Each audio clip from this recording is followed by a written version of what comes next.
China passes new laws that grant them further control over their populace. I'm Marco Perry. Welcome to the Perry Platform.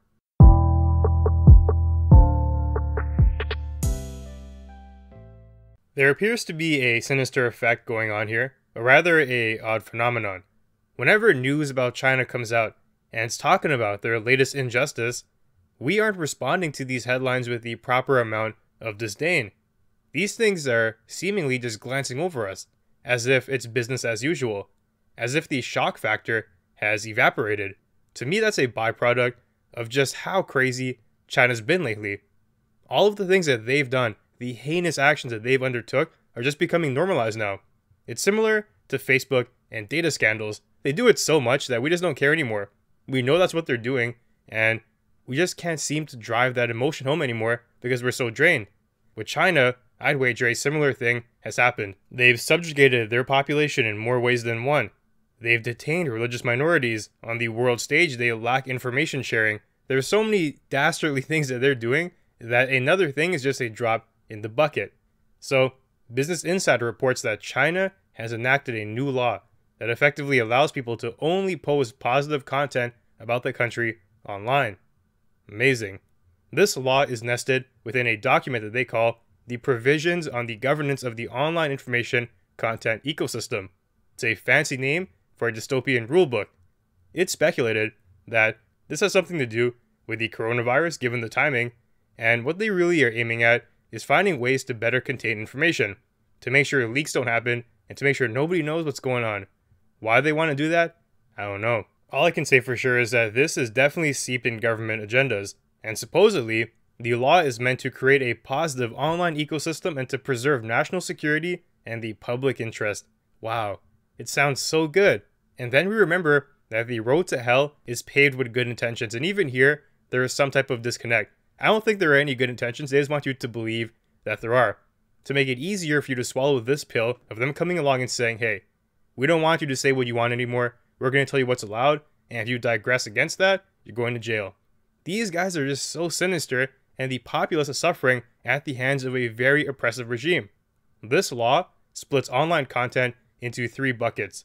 You have posts that are encouraged by the government, what they want you to say. Then you have negative posts, which they don't want you to say. And then you have illegal ones, things that they really don't want you to say, and they will jail you for doing so. So, for your post to qualify as encouraged, it needs to fit these criteria. You either spread or explain party doctrine, aka you bow down to the government. This reminds me of Mao.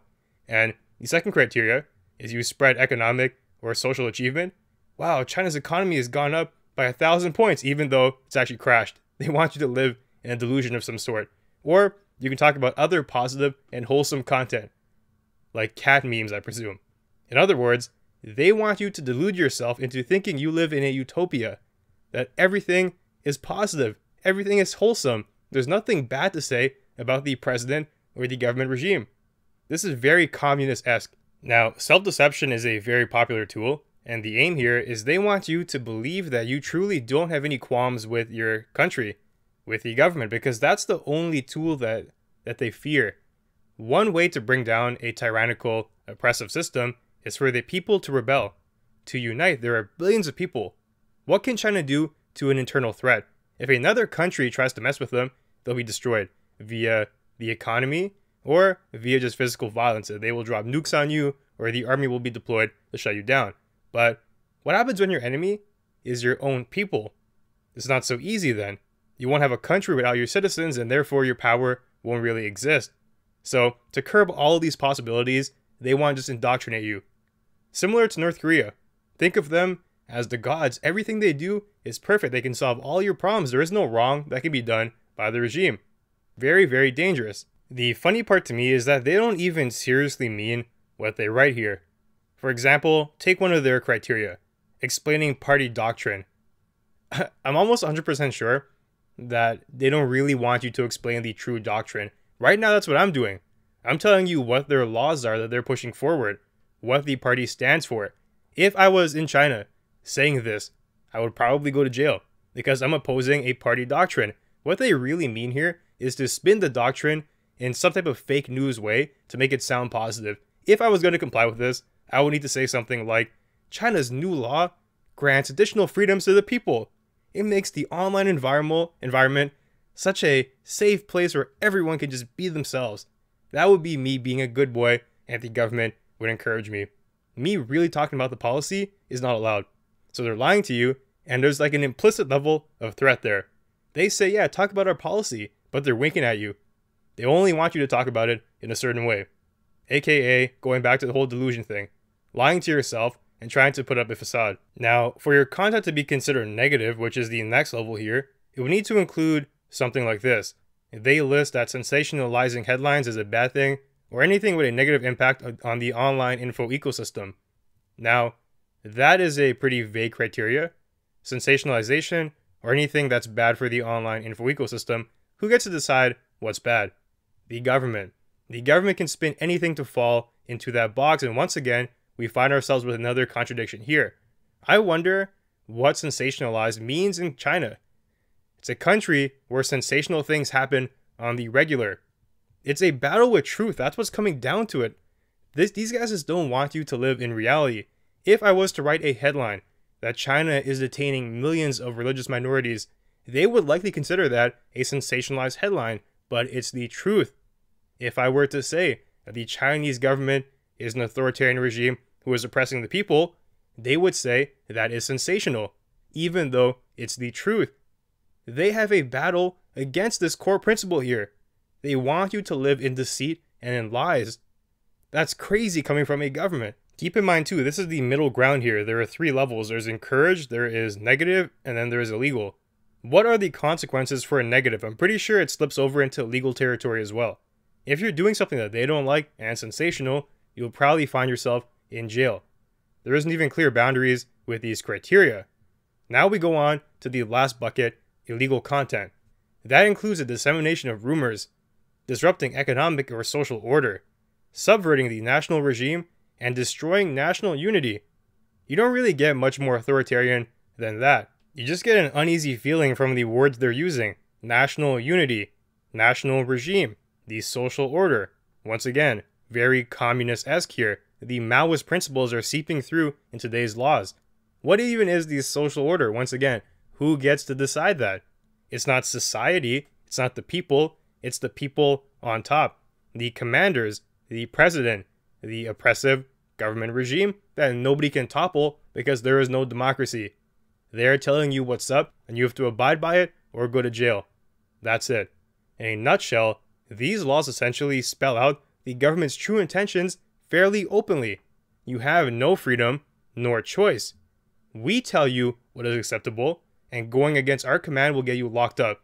Or maybe even worse, you are going to be so afraid to even think differently that you are going to just subconsciously conform to whatever the government wants you to believe. In this case, they want you to think you live in La La Land. These laws are really commandments. It's almost as if the president is Moses coming down from Mount Sinai or something. You shall only speak positive things about us. Lie your way into self-created hells and you'll like it. You want to think differently?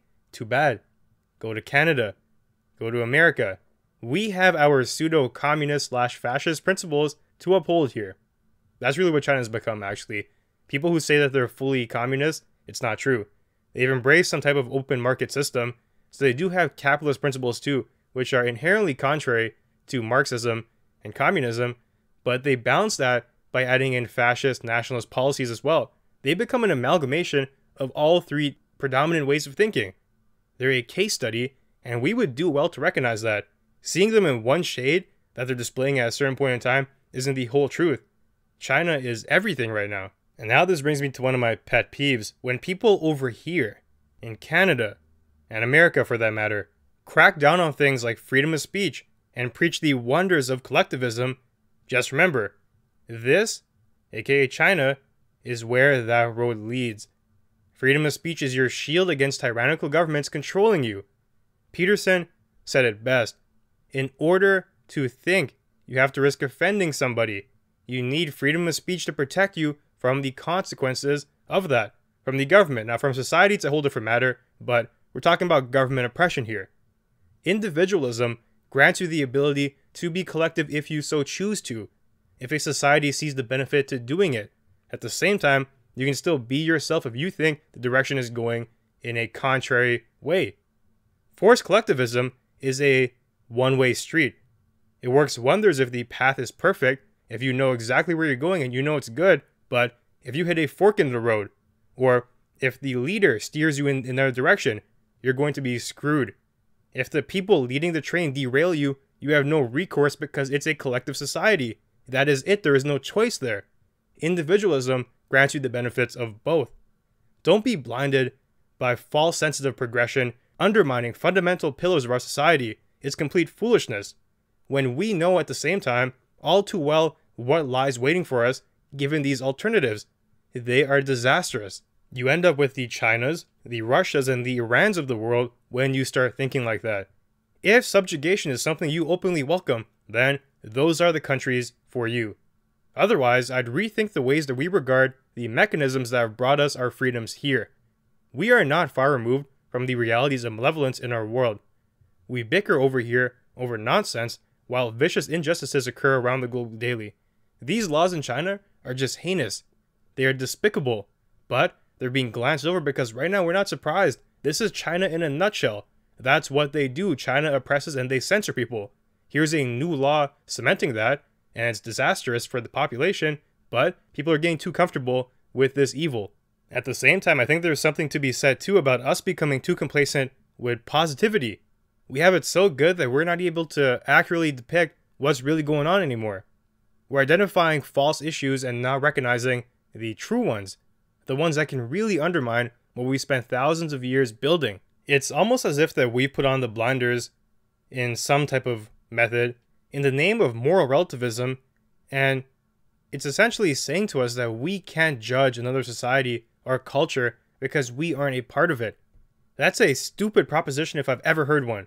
First of all, humans have a profound ability to think and rationalize our way through situations even if we haven't been in them. We have tools like compassion and projective thinking at our disposal. We can figure it out. We can judge these things. Something called the truth also exists and is not bound by borders or race or nationality. To pretend that it is just delusional. Second, you play into China's hands when you think like that. You become an ideal bystander as true horror occurs so you can fight your petty, trivial battles elsewhere. So you won't be distracted from what you perceive to be your mission, while true injustices occur all over the world. To be an advocate for freedom of speech and to not have issues with China is beyond blind. To promote women's rights and to be a feminist, but to not have issues with many countries in the Middle East is hypocritical. How can you even do that? You have to riddle me that. To support democracy and to believe something like hereditary traits can dictate societal rulers is nonsense. You have to have a level of logical consistency. We live in a global world where there is no room for moral relativism. It's a pitfall that enables you to be complacent. Now, back to the article. China's new laws also ban people from insulting and threatening each other online. That to me is intriguing. We can probably agree that's a good thing, but the means matter here. It's not just about the ends and we can't be caught up in that. Just because someone presents you a solution and you fixate on the outcome doesn't mean that's inherently good. You have to understand how it came about and the means used. They're throwing you a bone here with a basket of horrors. Sure, less toxic behavior online is good. It has to come out naturally though, not via government imposition. Anyone with a brain can tell this isn't the true motive at hand anyway. China doesn't really care about that. This is something that they want to give to the moral relativists of the world who can latch onto it and make excuses for China. People might say, oh, at least that they've stopped online hate. Yeah, while they've also stripped away all autonomy and flexed their authoritarian muscles. It's not a fair trade. The very citizens of China themselves were dismayed by this news. A hashtag relating to these laws was viewed more than 3 million times in a single day, and people were expressing their displeasure. Some citizens worry that in the future, it will only be good news, quote unquote, being displayed and nothing bad. Another person says that they only want us to see, talking about the government only wants us to see what they want us to see. They only want us to hear what they tell us to hear. Here's another quote. This is basically the internet version of social policing. Indeed it is. citizens are really worrying about where this ship is heading.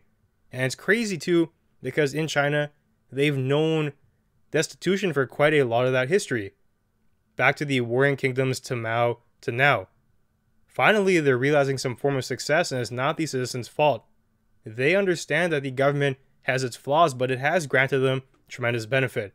The economy is booming. But now it seems to me that they're realizing this comes with a cost, and it's a major one. The freedom of the human soul is being taken away by that government. You basically sold your soul to the devil, it seems. That's the kind of deal that's been worked out here. It's a philosophical question, and the people are waking up to it.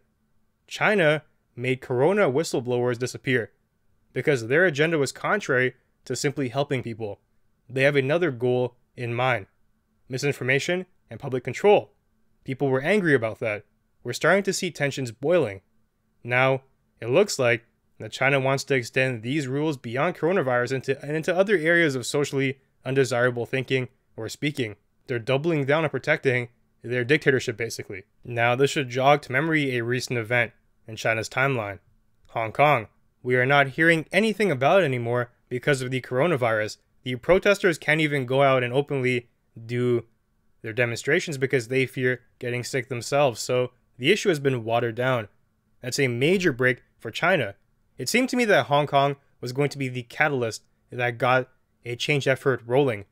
It's very different for an internal policy making to occur versus another country coming in. If Canada and America, for example, went to China and said, hey, we're going to topple your government, that's not going to go too well. The people would not trust that, first of all, and the government would retaliate.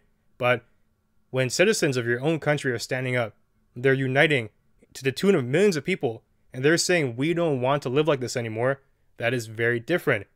Other citizens will hear that message and take it more seriously because they know that they all live in the same system. They know that people can relate to each other. They know that the government is in fact doing these things to their brothers and sisters. Then the government has a choice to make. How do we quash this? Do we just kill them? Do we put them in jail? It's a more complicated issue because you're going to lose the trust of your people. When you fight a foreign invader, that's different. People can rally around that. Attacking your own citizens, well, not so much. People will fear that might be them next, so it's a very delicate balance. You saw China tiptoeing around Hong Kong. They were shooting tear gas and whatnot, but they didn't want to repeat any past horrors like the Tiananmen Square situation. It was a massacre. Now, although the Hong Kong protests have quieted down as of late, I do think they're going to come back around. It seems to me that they've ignited a spark. People in mainland China now are getting displeased with the government. People aren't happy. They're not willing to just fall into this world of subjugation anymore. They are pissed off about the coronavirus misinformation. They were angry when a doctor who called it out was forced to be silenced and then he died after. They're not happy that the government's controlling what they can and cannot say. Sooner or later, there's going to be a straw that breaks the camel's back, and I think it's in everyone's best interest to support the people. When the population themselves are telling you that they don't want something and they want to make a change, that's where us, as foreign allies, can show support. We can get these people the access to resources that they need to make this happen. We can put pressure on China externally to make them more susceptible to this change. We have to act to foster this growing sense because I really do worry about the future with countries like China and Russia seemingly getting more and more powerful. We do not want a repeat of the Cold War, where you have to live in constant fear of getting destroyed by a nuclear warhead. That's how a doomsday could occur for all of humanity. Having governments who do not see eye to eye on basic freedoms and principles is creating tension. Having tyrannical, oppressive regimes exist in the 21st century is not good. We want to be united going into the future. We should be trying to root out these problems, and I think the only way to do that is through the people, to have them invested in the change, and we are seeing that in China. This next century is going to be very interesting to see how things play out on the world stage. So, that now brings us to the end of our conversation for today. If you enjoyed the content, be sure to leave a review and share. They'll help us grow. And you can also find me on Twitter and Instagram @PerryPlatform. Thanks for joining me, and I'll see you soon.